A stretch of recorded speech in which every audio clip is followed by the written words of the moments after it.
تو اللہ تبارک و تعالیٰ کی رحمت بڑی وسیع ہے، اس لیے اللہ تبارک و تعالیٰ ارشاد فرماتے ہیں ثم ان ربک للذین عملوا السوء، پھر بلا شبہ تیرا رب ان لوگوں کے لیے جنہوں نے برے عمل کیے، بجہالت، جہالت کی وجہ سے۔ یہاں اللہ تبارک و تعالیٰ نے جہل ارشاد نہیں فرمایا، بجہل ارشاد نہیں فرمایا، بجہالت کا ارشاد فرمایا،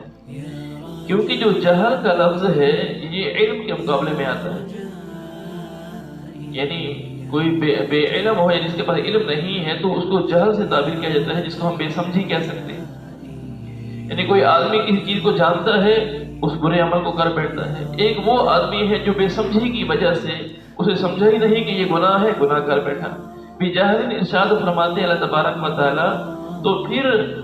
لوگوں کے لیے اس گناہ کی معافی تو تھی کہ جو بے سمجھی میں کر بیٹھے ہیں، لیکن جو جان بوجھ کے کیا ہے، سمجھ کے کیا ہے، گناہ ہے، پھر گناہ کیا ہے تو اس کے بارے میں توبہ تو واضح نہ ہوتی۔ لیکن اللہ تبارک و تعالیٰ بجہالت کا ارشاد فرمایا ہے کہ یعنی ان کو یعنی بات سمجھ میں آئی ہے یا سمجھ میں نہیں آئی ہے،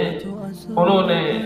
بیوقوفی والا معاملہ کیا، گناہ کر بیٹھے ہیں، وہ لوگ بھی ہماری رحمت سے نا امید نہ۔